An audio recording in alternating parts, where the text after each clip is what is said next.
నమస్తే అండి, మీ పేరేంటి? సత్యనారాయణ. సత్యనారాయణ గారు, మీకు ఏమైంది సత్యనారాయణ గారు? ఏమందంటే అక్కగా వచ్చింది సారి అందరూ పట్టుకుని డ్రైనేజీలోని పక్షవాతం వచ్చిందా? పక్షవాతం. ఏది ఏది చెయ్యని కాలు నమ్మది. ఎడం చెయ్యి ఎడం కాలు ఒకవైపు అలా జరుగుతుందా? ఓకే. నాలుగేమో ఒకసారి దిమ్మెక్కిపోయినట్టు ఉంటుంది.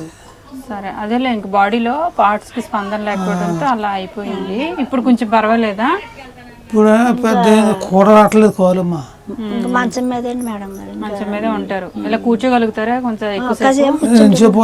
5 నిమిషాలు 10 నిమిషాలు కంటే కూర్చొని నడువు లాగేస్తుందా? ఎన్ని పూసలు అరిని అన్నారండి మేడం గారు. ఆపరేషన్ అంటే ఇంకా తట్టుకోలేకండి, ఇంకా ఆపరేషన్ చేయించలేదు. అందుకంటే ఎక్కువగా కూర్చోలేదు. మీ పేరేంటి? నా పేరు వెంకటలక్ష్మి. వెంకటలక్ష్మి గారు, మీకు ఎంతమంది సంతానం? 2 అబ్బాయిలు 1 అమ్మాయినండి. కొడుకులు ఏం చేస్తున్నారు? కొడుకులు పెద్ద అబ్బాయికి పెళ్ళయిందండి. ఇంకా జీవనాధారం ఆ పిల్లడికి 3 పిల్లలండి. అక్కడ దూరంగా ఉన్నాడండి. ఎక్కడ దూరంగా ఉంటున్నారు? అంటే అక్కడెక్కడ అద్దుకుంటున్నారండి, ఎదరంటున్నారండి. ఇక్కడికి దూరంగా ఉంటున్నారు. ఏం చేస్తారు కొడుకులు? చిన్న అబ్బాయి చనిపోయాడండి. కొడుకు చనిపోయాడండి. పెద్ద కొడుకు అండి.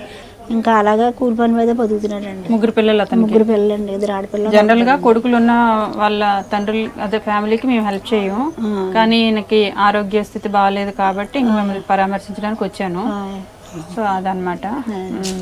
అయితే మీకు ఇప్పుడు జీవనాధారం ఏంటి? మీకు పెన్షన్ వస్తుంది? ఇంకా అదే అండి, మందులు కొనుక్కున్నా. ఒక్కరు మాట్లాడండి. కళ్ళు చెట్లు చెట్లే గీసేవారండి. తాటి చెట్లు ఎక్కి కళ్ళు తీసేవారు మీరు? వంటలు కూడా చేసేవారండి. చేస్తానండి. మళ్ళీ లివర్ లేదు అబ్బాయిని అంటే మొన్న పెద్ద హాస్పిటల్లో పెట్టండి 10 రోజులు. ఇది పొట్ట పెరుగుతుంది తరుగుతుంది కింద ఉంటుందండి. కాళ్ళు అయినండి, చెయ్యకాలు ఇదేందండి. సరే, బాగానే ఉండేవారమ్మా? ఆరోగ్యంగా ఉండేటప్పుడు మిమ్మల్ని బాగా చూసుకోవటం అలా బాగానే చూసుకునేవారండి. అది కొంచెం ఉందండి దానివల్ల కొద్దిగా, అంటే వంటలే చేస్తాలని కొంచెం నిద్ర అయి రాకంటే కొంచెం మరి రాత్రులు తాగేవారా? ఎంత రోజు మీకు సంపాదన ఎంత వంట అది చేస్తే? వంట అప్పుడు 6 రోజులు తక్కువ కదమ్మా, అంత ఇచ్చేవారు కాదు. ఏమన్నా ఒక 1500 ఇచ్చేవారు. తక్కువేం కాదు, రోజు 1500 అంటే. రోజు ఉండవు కదమ్మా. పోనీ వెళ్ళినప్పుడైనా 1500 అంటే మంచి కూలియే. ఇంకా నేనే తెస్తున్నాను, నేనే పెడతాను కదా అని. అయితే మీరు తెస్తే మీరు తాగినంత తాగుతున్నారు కదా, ఇంటికి తేవాల్సింది తెచ్చి కూడా మిగతా డబ్బులు పోనీ 500 మిగిలే అనుకోండి, 1000 రూపాయలు ఖర్చు అయిపోయినా 500 మిగిలే అనుకోండి, 100 మీ జోబులో పెట్టుకుని 400 ఇంటికి ఇవ్వాలి. ఆడవాళ్ళకి కూడా కొన్ని ఉంటాయి, నీట్ గా చేసుకోవాలి, ఏవో కొనుక్కోవాలి, అవి కూడా ఉంటాయి. టేబుల్ ఏం మంచి కాదు కదా, మనుషులు ఎదురుగా ఉన్నారు కదా, ఆవిడ తీసుకున్నదండి. చేతికి ఇవ్వాలి. అప్పుడే భార్య భర్తల అన్యోన్యత అనేది ఉంటది. ఆవిడకి ఇస్తే ఆవిడ అంతా ఆనందపడతారు. టేబుల్ దగ్గర పెట్టడం ఎందుకు? ఏమి ఇప్పుడు మిమ్మల్ని కూడా టేబుల్ లాగా చూస్తే ఇంకా అదే లేదా అంటున్నారు. చంటి పిల్లల కంటే ఎక్కువ ఇప్పుడు అన్యాయం. అదే కదా, ఇప్పుడు ఎవరు సేవ చేస్తున్నారు? ఈవిడే చెయ్యాలండి మరి. అది ఇంకా చంటి పిల్లవాడు అంతా ఈయన అనుకోని అలాగే చేస్తాను. అదే కదా, ఇప్పుడు తప్పదు మళ్ళీ మీకు. అప్పుడు తప్పదు. ఆయన బాగా పిల్లడు 6 ఏళ్ళు నడిచాడండి. 6 ఏళ్ళు కూడా పిల్లడికి మంచం మీద చేశానండి. కానీ మనకు దేవుడు తక్కన తీసిపోయాడు దేవుడు. వృద్ధాప్యం వచ్చేసరికి ఈయన చిన్నపిల్లడు అయిపోయాడు. ఇప్పుడు సేవ ఎవరు చేస్తున్నారు? ఈవిడ చేస్తున్నారు. అమ్మ, మీకు బియ్యం అవి వస్తున్నాయా? బియ్యం వస్తున్నాయండి. ఏమయ్యా, ఎన్ని కిలోలు వస్తున్నాయి మీకు? మా చిన్న బాబు ఉన్నప్పుడు అంటే ఆ వికలాంగుడంటే 35 కేజీల బియ్యం రాశారు మేడం గారు. ఇంకా కార్డు బియ్యం అలాగే వస్తున్నాయండి. అయ్యండి జీవనాధారం. అవి సరిపోతున్నాయి నెలకి మీకు? సరిపోతాయండి, బియ్యం సరిపోతున్నాయి. నేను వచ్చే ఫంక్షన్ తో మీకు కుటుంబం నడుస్తుంది. మీరు హాస్పిటల్కి వెళ్ళటం అవి ఏమి చేస్తున్నారా? 10 రోజులు ఉన్నాయండి హాస్పిటల్. ఎందుకు? ఏదో ప్రాబ్లం? మళ్ళీ అదే చెయ్యకాలు గురించి. మళ్ళీ మీరు మందులు వాడుతున్నారా అంటున్నాను. హాస్పిటల్ మందులు వాడుతున్నానండి. వాడుతున్నాను మేడం. ఎన్ని నెలలు అయింది మీకు ఇలా జరిగి?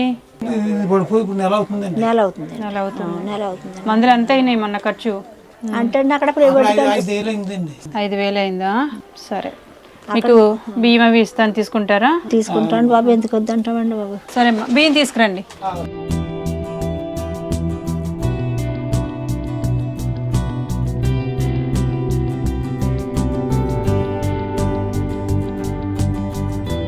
ఇవి 26 కేజీలు బియ్యం అమ్మా. అందరూ ఏమన్నా చూసుకోండి అమ్మా. మీ పేరు ఏమన్నారు? వెంకటలక్ష్మి. లక్ష్మి గారు, చూసుకోండి అందరూ ఏమన్నాయో.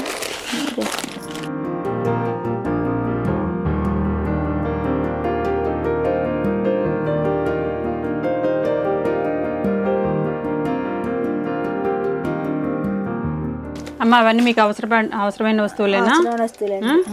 వంటకు ఉపయోగపడతాయా? ఉపయోగపడతాయండి. పెట్టియండి అన్ని లోపల. అన్నీ ఉంటాయి, కందిపప్పు, ఉన్నాయండి. చింతపండు, షుగరు, సాల్ట్ అన్నీ ఉంటాయి. అన్నీ ఉన్నాయి. పెద్దన్న మీకోసం బిస్కెట్ ప్యాకెట్ తీసుకొచ్చాను, తినండి. టీ తాగుతారు కదా? టీ తాగుతారు. ఉందండి చెప్పండి.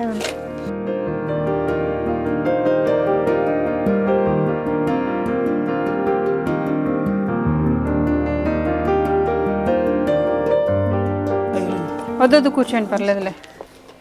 ఇక మీకు బట్టలు, లుంగి అది కడుతున్నారు కదా, టవలు, బనియను అన్నీ ఉంటాయి. అమ్మ మీకు చీరమ్మ.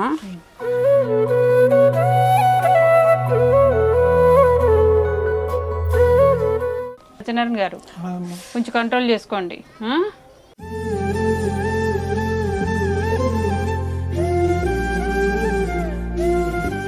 నేను మీకు మందుల ఖర్చు కోసం అని 7,000 రూపాయలు ఇస్తున్నాను. ఏమా, ఇది మీరు బ్యాంకుకి వెళ్ళి మార్చుకోండి, సరేనా? 7,000 ఇవి మార్చుకొని మందులోకి తీసుకోండి, సరేనా? పర్లేదు, కూర్చోండి, ఏం కాదులే, కూర్చోండి, సరేనా? జాగ్రత్త. అది